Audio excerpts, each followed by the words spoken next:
오늘 이 익숙함에 대하여서 함께 말씀 나눠보려고 합니다. 우리 안에 익숙함이라는 것은 편안함으로 다가오기 때문에 좋은 이미지가 될 수 있으나 때로는 이 익숙함이 적용이 어떻게 되느냐에 따라서 우리 인생에 부정적인 영향을 미칠 수도 있음을 우리가 오늘 알게 됩니다. 그래서 오늘 이 창세기 25장에 나오는 에서가 익숙했다라고 하는 것에 대해서 부정적인 것에 대해 이야기하고 싶고요. 그 이야기를 하기 위해서 이 아브라함의 이야기부터 시작을 해보려고 합니다. 아브라함은 그 한 곳에 정착해서 살지 않았었고 이곳저곳 여기저기를 유랑하면서 삶을 살았던 그 삶을 살았었습니다.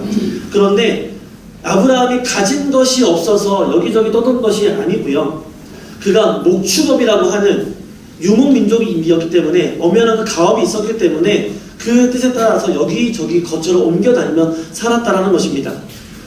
아브라함은 이 목축업을 통해서 수많은 재산을 쌓았었습니다.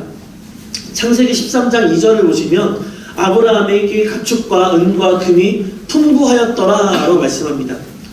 얼마나 그 재산이 불어났는지 나중에는 롯과 함께 한 곳에 있을 수가 없기 때문에 너와 내가 이제 갈라지자라고 하는 장면을 보게 되어진다는 것이죠. 그 이유가 우리의 소유가 너무나 많았기 때문입니다.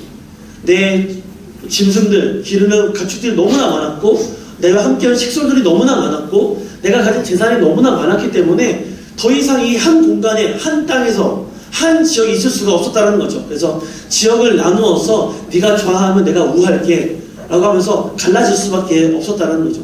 너무나 많이 가지고 있어서 그랬다는 겁니다. 얼만큼 많이 재산이 많았는가 하니 아브라함에게는 사설 부대가 있었는데 그 사설 부대가 집에서 길리고 훈련된 자가 318명이라고 기록합니다. 그냥 집에서 일하는 사람이 318명만 되어도 이건 어마어마한 부자입니다. 그렇죠? 집에서 일하는 사람 318명. 그런데 일하는 사람 빼고 온전히 유사시에 우리의 안전을 위해서 다스리는 내가 채워놓았던 훈련시켰던 그 병사가 318명이라는 거죠. 아브라함이 가진 재산이 얼마나 어마어마한 것인지를 우리가 미루어 짐작할 수 있는 장면들이라는 겁니다. 그리고 창세기 25장 2절을 보시면 이런 어마어마한 재산을 아브라함이 그 아들 이삭에게 모두 물려줍니다. 아브라함이 죽으면서 이삭에게 물려주고 그리고 그 지금 이삭과 그의 아들 에서와 야곱은 요즘 말로 태어나 보니 금수저를 입에 물고 태어난 사람들이었다는 것이죠. 부족함이 없는 정말 일을 왜 해야 되는지 모르는 그런 환경 가운데 태어난 사람들이라는 겁니다. 그러면 당연한 수순은 무엇이냐면 장자로 태어난 에서가 이 기업을, 이 가업을 물려받기 위해 목축업에 종사하는 것을 우리가 봐야 하는 것입니다. 그런데 이상하게도 에서에게 붙는 수식어는 목자나 양치는 자가 아니라 익숙한 사냥꾼이라는 거죠. 전혀 다른 업종에 익숙해져 있다는 것입니다. 나중에 이삭은요, 목축업뿐만 아니라 농업에도 손을 대므로 아버지가 쥐어준 그 재산보다 더 큰 부를 자기가 가지게 되어집니다. 그러니 그 집안은 농업이나 목축업으로 이끌 가업으로 볼 수 있는데 장자에서는 엉뚱하게 사냥꾼이 되어 있더라는 것입니다. 여러분, 사냥을 하는 이유가 무엇입니까? 이유를 우리가 추려보면 딱 두 가지로 추려집니다. 하나는 먹고 살기 위해서라는 것이죠. 내가 땅도 없고 내가 아무런 재산도 없습니다. 그러면 당시에 믿을 거는 내 몸 하나밖에 없는 거예요. 그렇기 때문에 못 믿고 나아가서 짐승을 사냥하는 거죠. 그 고기를 자기가 내다 팔고 내가 그로 인해 먹고 사는 겁니다. 그런데 에서를 보세요. 먹고 살기 위해 사냥을 할 필요가 없는 사람이 사냥하고 있다는 것이죠. 그 말은 뭐냐면 에서가 사냥을 한 이유는 먹고 살기 위함이 아니라는 겁니다. 두 번째 이유라는 거죠. 말 그대로 자기의 즐거움을 위해서 사냥을 했다라는 것입니다. 여러분, 혹시 사냥해보신 분 계세요? 여기서? 사냥해보신 분, 활을 쏴서 총을 쏴서 사냥해보신 분 안 계십니까? 저도 사냥을 해본 적은 없고요. 제가 그 사냥총을 쏴본 적은 있습니다. 제가 어릴 때 저희 아버지의 친구분이 취미가 사냥이었어요. 그분이 뭐 되게 부자는 아니었거든요. 그분이 무슨 일을 하셨었지? 개인 택시를 하셨었어요. 버스를 운전하셨나? 그랬었어요. 그런데 공기총을 가지고 있어서 가끔 사냥을 하시면은 뭐 참새 잡아온 거, 껌 잡아오고 이런 걸 저희 집에 들고 오는 거예요. 왜 그거 털도 안 뽑은 거 갖고 와서 음식해달라 그러는지. 심지어는 이분이 낚시도 좋아하셨거든요. 낚시하고 한강에서 잉어를 이만한 거 잡아오셨대요. 그러고서 자기 집에 안 가져가고 우리 집에 갖고 오는 거예요. 집에 가면은 아내분이 안 해주니까 저희 집에 해달라고. 아무튼 간에 그분을 통해서 제가 이 사냥총을 한번 쏴본 적이 있습니다. 야, 저기 그 음료수 캔을 올려놓고서는 조준은 이렇게 하는 건데 한번 쏴봐. 그래서 쐈는데 재밌더라고요. 저기 제가 딱 쏴갖고 캔이 딱 하고 구멍들이 넘어지는데 이 쾌감이 있더라고요. 근데 만약에 여러분 이 쾌감이 그 음료수 캔이 아니라 짐승이라면, 내가 먹기 위해서 내 즐거움 위해서 잡기 위한 뭐 새라든지 토끼라든지 아니면 뭐 멧돼지라든지 이런 거라면 그걸 잡았을 때 여러분 기쁨이 얼마나 클까요? 이거는요, 혹시 낚시해보신 분도 비슷한 그 손맛이라 그러죠? 그 쾌감이 있을 겁니다. 낚시하는 사람, 사냥하는 사람, 이 즐거움은요, 이 손맛, 이 잡는 그 쾌감을 위해서 한다라는 겁니다. 지금 에서가 하는 것도 이 사냥, 즐거움을 위한 사냥이라는 건데, 이 즐거움 위한 사냥을 하면서 에서에 대한 표현이 익숙한 사냥꾼이라는 겁니다. 영어로는 스킬풀 헌터라는 거죠. 그런데 이 스킬풀이라는 것이요, 뭐라 그럴까, 타고난 것과는 다른 의미인 겁니다. 타고난 것은요, 선천적으로 어떻게 해야 짐승을 잘 잡을 수 있는지, 짐승이 어디로 다니는지, 어디를 맞춰야 되는지 이것을 선천적으로 안다라는 거죠. 배워서, 경험해서 아는 게 아니라는 겁니다. 그런데 에서는 그렇게 선천적으로 타고난 사냥꾼이 아니라 여기서 익숙한 사냥꾼, 내가 열심히 오랫동안 숙달된 사냥꾼이라는 겁니다. 그러니까 오랜 시간 동안 사냥을 해왔고 수많은 경험이 축적되어져서 익숙한 사냥꾼이 되었다라는 것이죠. 처음부터 잘한 것이 아니라 오랫동안 내가 해오다 보니까 내 몸과 손에 익은 사람이 되었다라는 것입니다. 그러니 성경에서 그를 익숙한 사냥꾼으로 부르는 것은 얼마나 그가 많은 시간을 들에서 보냈는지를 우리가 미루어 짐작할 수 있게 한다라는 것이죠. 그래서 이것이 에서가 들사람으로 불리는 이유가 되어집니다. 자기가 자기 집 안에 머무는 시간보다 들에서 사냥을 위해 보낸 시간이 훨씬 많았기 때문에 들사람이라고 불렸다라는 것이죠. 여유가 있어서 취미생활을 하는 것, 그리고 자신만의 여가를 즐기는 것을 우리가 누가 뭐라고 하겠습니까? 그런데 에서의 문제는 뭐냐면 자기 자신이 가져야 할 본분을 잊은 채 엉뚱한 곳에서 익숙해져 있다는 것이죠. 에서는 자기가 해야 될 장자의 책임이 있고 의무가 있는데 그것을 다 뒤로 미루고 오직 내 즐거움을 위해서만 들에서 사냥하고 살았다는 것입니다. 에서는 아브라함과 이삭을 잇는 목축업과 노업 가문의 후계자입니다. 하나님이 세운 그 하나님의 사람의 후계자라는 것이죠. 하나님을 섬기는 집안의 장자로서 집안의 법도와 하나님을 향한 말씀을 배워야 했고 집안 일과 하나님을 섬기는 것에 익숙해져야 하는 사람이었습니다. 에서는요. 그런데 그러려면 에서는 들에서 보내는 시간보다 집 안에서 보내는 시간이 훨씬 많았어야 했습니다. 그런데 에서가 들사람이라고 불리웁니다.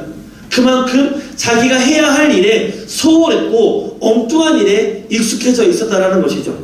여러분, 그 결과가 무엇입니까? 에서가 내가 해야 될 것을 소홀히 하고 엉뚱한 것에 익숙해진 그 결과가 무엇입니까? 라는 거죠.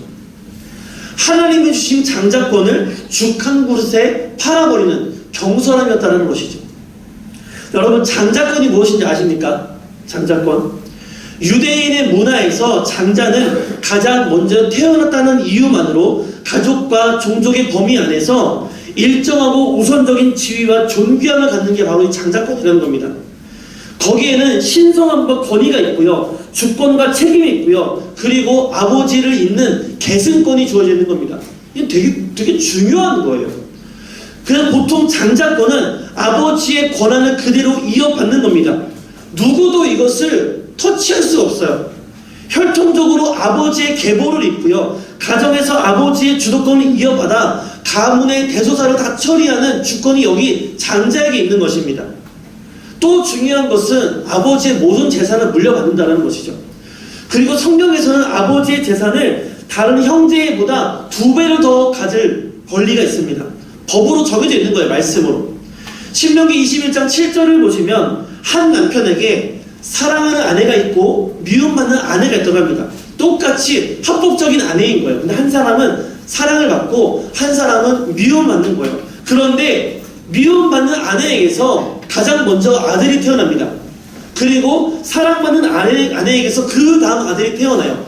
그러면 성경이 말을 하기를 네가 아무리 사랑스러워하는 아내의 아들일지라도 미움받는 아내에게서 먼저 태어난 자가 있거든 그가 장자니 그에게 2배를 주어라 라고 말하고 있는 거예요. 성경에서 무조건 가장 먼저 태어난 자를 장자로 보고 그에게 모든 권리를 주고 있다는 것이죠. 또 장자는요 아버지의 축복권을 이어받습니다. 아버지에게 축복받을 권리가 있고 아들에게 언약의 축복을 할 권리가 이 장자에게 생긴다는 것이죠. 창세기 27장을 넘어가시면요 이삭이 야곱에게 축복하는 장면이 나옵니다. 그곳에 보면 장자의 권리 중에 부모가 죽기 전에 하나님으로부터 오는 이 특별한 은혜를 장자에게 하는 이 책임을 뭐라 그러죠? 이 권리를 보여주고 있어요 우리한테. 굉장히 중요한 축복의 권리가 장자에게 주어진다는 거죠. 아버지가 죽기 전에. 마지막으로 가장 중요한 것은 무엇이냐면 오늘 에서에게 해당되어지는 것인데 아브라함과 이삭으로 이어지는 이 장자권은 단순히 자손을 잇고 또 재산을 물려받으며 축복해주는 권한 그 이상의 의미가 있다는 것입니다. 바로 하나님의 구원 사역 가운데 쓰임받는다라는 것이죠. 마태복음 1장 보시면 예수님의 계보 메시아가 어떻게 오시게 되었는가를 알려준 그 계보가 드러납니다. 거기에 보시면 예수님의 그 선조들을 쭉쭉쭉 기록하고 있는데 제일 시작이 아브라함과 이삭과 야곱으로 시작한다는 것이죠. 원래는 야곱이 아닌 에서가 들어야 되는 거죠. 근데 에서가 메시아가 오는 그 계보 가운데 쓰임받는 이 축복과 은혜를 자기 발로 걷어찼다라는 겁니다. 그래서 야곱이 여기 들어오게 되었다라는 거예요. 오늘 본문 우리가 너무나 익숙한 본문입니다. 그런데 그렇게 익숙해서 보지 못하는 것이 있습니다. 이 본문은요 단순히 팥죽 한 그릇에 야곱이 장자권을 샀다 이것을 말해주는 본문이 아니에요. 에서가 자기의 본분을 잊고 엉뚱한 것에 익숙해졌을 때 그 앞날을 분별하지 못하는 어리석은 자가 되었고 자신에게 주어진 하나님의 복이 다른 자에게 양도되었다, 내게서 떠나갔다라는 것을 보여주는 말씀이라는 것이죠. 반면에 야곱은 어떻게 됐습니까? 그 하나님의 복의 가치를 알았습니다. 나는 도무지 누릴 수 없는 장자의 복을 형 에서가 누리고 있는 것을 야곱은 알고 있었어요. 그런데 내 힘으로는 도무지 극복할 수 없는 것들이라는 것이죠. 야곱이 계산이 빨라서 굉장히 약은 사람이어서 형의 축복을 가로챈 게 아니라는 거죠. 그 은혜의 가치를 알고 사모했던 사람이라는 겁니다. 여러분 생각해 보세요. 태생적인 것을 우리가 바꿀 수 있는 게 뭐가 있습니까? 여러분 분명히 여러분이 형이 있고 언니가 있고 누나가 있고 뭐 동생이 있고 하시겠죠. 근데 그거를 여러분의 힘으로 바꿀 수 있나요? 바꿀 수 없어요. 이거는 앞으로 네가 형 해라 그럼 형 됩니까? 안 돼요. 그거는 쌍둥이가 있습니다. 1분이 되었던 30초가 되었든 간에 누구든지 먼저 나오는 사람이 형이에요, 언니예요. 그쵸? 이거는 바꿀 수가 없어요. 이거는 누가 정합니까? 은혜님께 정합니까? 의사가 정하는 게 아니에요. 의사가 누가 누군지 알고 너 네가 형이니까 네가 먼저 나와 이렇게 꺼냅니까? 이거는요 하나님이 정하시는 거예요. 1분이 되었든 30초가 되었든 먼저 나오는 자 그를 형으로 만드신 게 하나님이라는 거죠. 이것은 사람이 바꿀 수 있는 게 아닙니다. 야곱도 그것을 모르는 게 아니었어요. 그리고 자기에게 주어진 현실을 받아들이고 그것에 익숙해질 수 있었습니다. 저 장자의 축복은 내가 가질 수 없는 것이야. 그리고 거기에 안주할 수도 있었습니다. 그런데 장자의 축복을 계속해서 사모합니다. 어떻게 하면 내가 저것을 누릴 수 있을까? 매번 사모하고 고민했다라는 거죠. 그리고 그 처지에 익숙하는 것을 야곱은 거절했다라는 것입니다. 여기에서 야곱은 조용한 사람이었다. 그래서 장막에 거주하였다라고 기록합니다. 우리는 이것을 흔히 쉽게 생각하기를 그가 여성스러워서 어머니와 집에 있는 것을 좋아했다라고 생각하기 쉬운데 뭐 가정적인 것은 맞습니다. 그런데 그가 에서의 강한 인성과 반대적인 개념으로 집안에 머물러 있었던 이유는 뭐냐면은 상상하는 것처럼 여성스러워서가 아니라 집 안에 머물면서 아버지의 가업을 계승하고 전형적인 목축과 농사에 종사했기 때문이라는 거죠. 그런 집에 오래 머물렀다는 겁니다. 당연히 집 안에 오래 머물면서 우리 집 안에 가품을 배우고 하나님의 이 가업을 배우고 하나님이 주시는 복과 은혜와 말씀을 같이 배웠다는 거죠. 그랬기 때문에 에서는 알 수 없었던 하나님의 복을 깨달아 알았다라는 거예요. 저게 얼마나 소중한 것인가, 저게 얼마나 귀한 복인가, 저 장자의 자리가 얼마나 좋은 자리인가, 그것을 야곱은 알았고 에서는 몰랐다라는 것입니다. 그래서 에서는 너무나 손쉽게 이것을 팥죽 한 그릇에 팔아버린 것이고, 야곱은 어떻게든 그것을 내가 얻고자 했다라는 것이죠. 어떻게 해서도 이게 장자의 명분을 뺏을 수 있다면 뺏고 싶었을 것입니다. 근데 사실은 우리도 아는 것처럼 뒤바꿀 수 있는 것들이 아니잖아요. 그런데 장자의 권리가 합법적으로 넘어가는 경우가 몇 경우 있다라고 기록하더라고요. 그 이유가 결국은 뭐냐면은, 첫 번째는 오늘 이 본문처럼 자기 장자 본인이 이거를 포기할 때, 넘겨줄 때 가능하다라는 겁니다. 오늘처럼 야곱 에서가 자기 장자권을 그래 너 가져하고 맹세하면은 그게 양도될 수가 있다라는 겁니다. 그리고 두 번째는 첩이라 그러죠. 내가 정실 아내가 아닌 첩배안 서자가 장자인데, 사실은 장자인데 본처에게서 아들을 얻게 되어지면은 이 서자의 장자권을 빼앗아서 장자에게 줄 수 있었다고 합니다. 얘가 뭐냐면은 아브라함이 그래요. 아브라함이 하갈을 통해서 이스마엘을 낳지요. 처음에 기뻐했지만 자기 본처 사라를 통해서 이삭을 낳고 나서 이스마엘을 쫓아내 보내버립니다. 이게 이 경우가 되었다는 것이죠. 서자는 장자의 축복을 빼앗길 수 있다는 겁니다. 아버지가 빼앗아서 내 친자에게 줄 수 있다는 것이죠. 이게 두 번째 경우이고, 세 번째 경우는 아버지의 직권으로 네가 첫째일지라도 너 말고 난 둘째에게 축복하겠다 할 수 있다는 거예요. 이 세 번째 경우. 마지막 경우는 장자가 중대한 범죄를 저질렀을 때 이 장자의 축복이 박탈되어서 다른 자에게 갈 수 있다는 것입니다. 그러니까 사실은요, 야곱이 형 에서에게 이것을 요구해서 빼앗은 것처럼 된 거는 어떻게 보아도 합법적이다 말할 수 없으나, 이삭이 야곱에게 축복한 것, 이것은 합법적으로 될 수 있다는 것이죠. 문제가 없다는 것입니다. 여러분, 제가 신학을 하기 전에 이런 고민을 한 적이 있어요. 제가 신학을 한다, 신학하지 만다 확 결정하지 못한 이유가 뭐였냐면은, 하나님은 나 목사 되라고 한 적이 없는데 라는 이 질문 때문이었어요.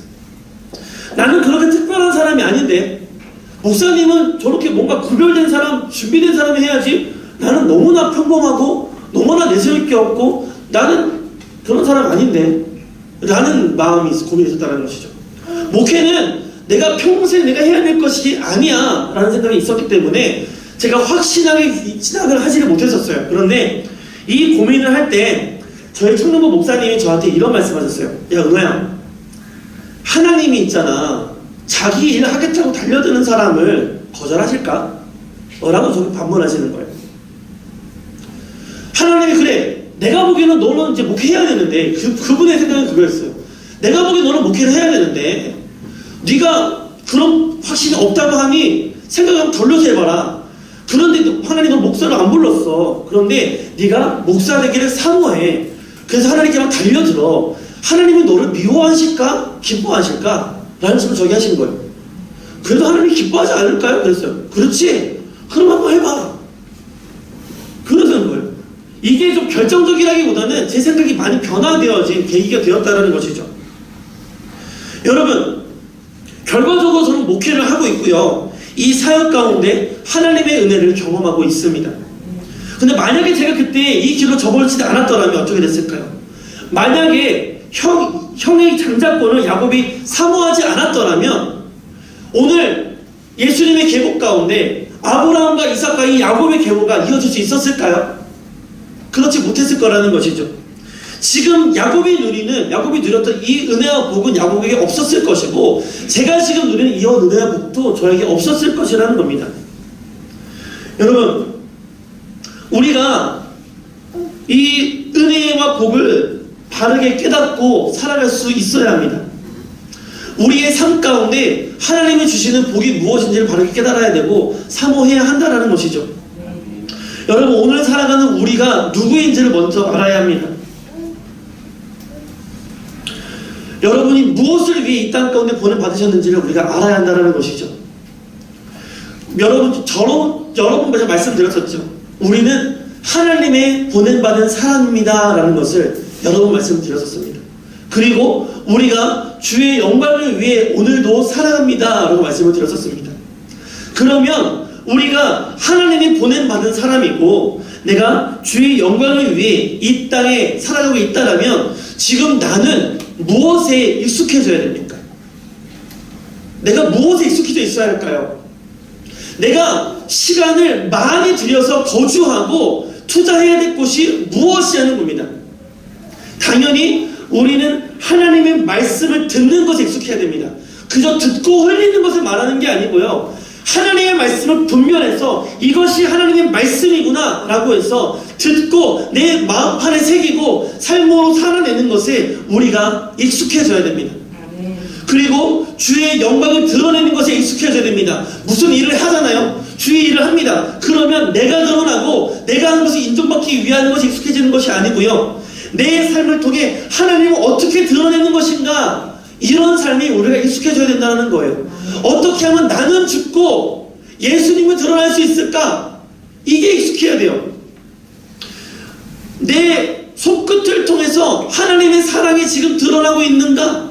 이게 지금 익숙해야 되는 거죠. 내 입술에 오늘도 찬양이 흘러나오는 것이 익숙해져야 되는 것이고, 내가 행하는 모든 범사를 통해서 하나님의 선하심과 사랑이 세상 사람들에게 흘러가는 것이 익숙해져 있어야 하는 것입니다. 이와 같은 것들이 오랜 시간 동안 우리 삶에 숙달되어져야 되고 익숙해져야 되는 것들입니다. 그런데 이와 같은 것들이 내 마음에 기쁨이 되지 못한다고 해서, 내가 원하는 길이 아니라고 해서 다른 것에 우리가 익숙해져 있다라면 우리는 여러분 에서처럼 중요한 것을 빼앗기게 됩니다. 중요한 것을. 하나님이 주신 태생적인 복을 우리가 빼앗길 수밖에 없다라는 것이죠. 내가 하나님이 주신 태생적인 복이 뭐가 있습니까? 하나님의 자녀되어서 그 평안을 누리고 구원을 확신하면서 기쁨으로 감사로 살아갈 수 있는 우리 살고 있는 이 인생이라는 거죠. 너무나 익숙해져서 소중한지 모르고 살아가고 있는 우리 일상이라는 거예요. 그런데 우리가 하나님의 영광을 위해 살아가는 이 내 본분을 잃어버린다면 우리 이 일상은 유지될 수가 없다라는 겁니다. 더 나은 하나님의 복으로 나아갈 수가 없다라는 것이죠. 여러분, 지금도 하나님은 우리에게 베푸시는 놀라운 복들이 있습니다. 우리가 하나님의 은혜로 살아갈 수밖에 없다는 것을 알고 있지만 매번 까먹어요. 근데 그 은혜가 없이는 오늘 우리 지금 여기 있을 수도 없는 사람들이에요. 그 말은 뭐냐면은 여기 있다라는 것은 지금도 하나님은 변함없이 놀라운 복을 우리에게 베풀고 계시다라는 것입니다. 그런데 우리가 그 복을 그저 내가 오늘과 내일을 평안하게 지내고자 사용한다라면 이것은요 하나님이 원하시는 게 아니라는 겁니다. 너희가 원하는 삶을 살라고만 주신 것이 아님을 우리는 알아야 합니다. 이 복을 누림으로써 내가 장자의 축복을 가진 자로서 내가 가진 그 책임과 의무를 다 해야 한다는 것이죠. 하나님이 내게 주신 이 복음의 전달자의 사명을 감당해야 하는 것이고, 지기의 삶을 살아야 하는 것이고, 나를 통해 그리스도가 살아계심을 세상이 봐야 한다는 것입니다. 그렇지 못하고 그저 이 복을 내가 잘 먹고 잘 사는 쓰고만 있다면 언젠가 하나님 거두어가신다는 거죠. 다른 사람에게, 내가 에서라면 또 다른 야곱에게 내 복이 전달될 수밖에 없다는 것입니다. 여러분, 내가 장자로서, 내가 먼저 부르심 받은 자로서 해야 하는 나의 권리가 있듯 의무도 잊지 말아야 하는 것입니다. 오늘도 우리는 주의 영광을 위해 살아가야 하는 줄로 믿습니다. 주님을 찬양함에 내 삶이 익숙함이 되고 기쁨이 되시기를 바랍니다. 그리고 더 나아가 야곱과 같이 더 큰 주의 복을 사모함으로 이 땅에 사는 동안 놀라운 주의 사역 가운데 쓰임받는 저와 여러분이 되어지길 바랍니다. 여러분, 나는 이 정도입니다, 이 정도 하시는 것으로 충분해요 라고 생각하지 마세요. 여러분, 원하시면 더 놀랍도록 쓰임받을 수 있습니다. 제가 그랬잖아요. 저를 보세요. 저는 정말 지극히 평범한 사람들 중에 평범한 그런 사람이었습니다. 근데 저와 같은 자도 정말 해보겠다라고 달려드니까 하나님이 사용하시더라고요. 여러분은 얼마나 놀라운 은혜와 재능이 가지고 계신 분들입니까? 여러분들이 만약에 내가 주의 일에 쓰임받고자 여러분 삶을 다 내어 던진다라면 하나님은 여러분 놀랍도록 크신 일 가운데 사용하실 거라는 거죠. 바라기는 여러분들이 여기에 가운데 머물러 있는 것이 아니라 더 놀라운 주의 사역 가운데 쓰임받아 지금은 상상조차 할 수 없는 더 큰 주의 복을 누리시는 저와 여러분 삶이 되어지기를 바랍니다. 여러분, 내 손에 붙들린 이 엉뚱한 말도 안 되는 익숙함을 이제는 버려버리고 오직 주의 우리 손에 주님이 기뻐하시는 영광스러운 사역이 잡혀 있으시기를 간절히 축원합니다.